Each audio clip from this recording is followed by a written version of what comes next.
The United States has called for de-escalation in Syria, as we were just discussing with our guest earlier. But after Islamist group HTS Hayat Tahrir al-Sham-led rebel alliance wrests swathes of territory from the control of President Bashar al-Assad's government.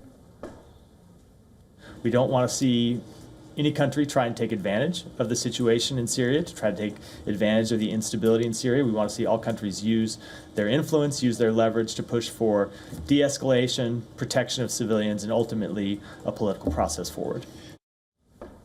The European Union also called for all sides to de-escalate in Syria and condemned Russia for its airstrikes on densely populated areas.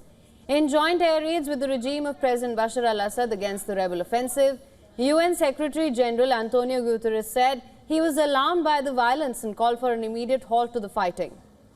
Meanwhile, Iran's President Pezeshkian labelled the Syrian insurgents as terrorists, saying that they should not be allowed to restart war and bloodshed in the region. During an interview with the country's state television, he vowed to support the Syrian government as it did during the civil war. We shouldn't allow terrorists and conspirators to start war and bloodshed in the region once again. We must try to do this through diplomacy and coordination with neighboring countries. We are brothers with Muslims and other countries.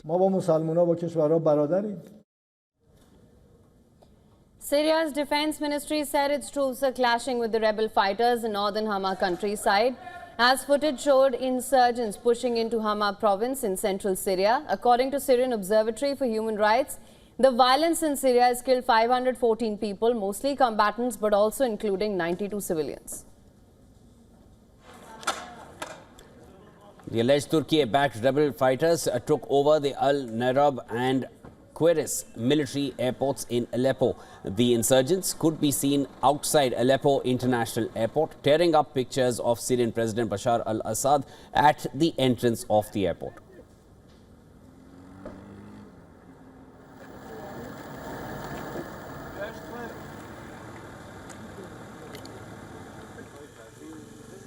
Then images also show a convoy of cars carrying Syrian Kurds evacuating the Aleppo region to Kurdish-held safe areas further east after the rebel group seized the towns where they were living. The US-backed Kurdish-led Syrian Democratic Forces, the SDF, earlier said that it was seeking to evacuate Kurdish civilians around Aleppo province to areas that it controls.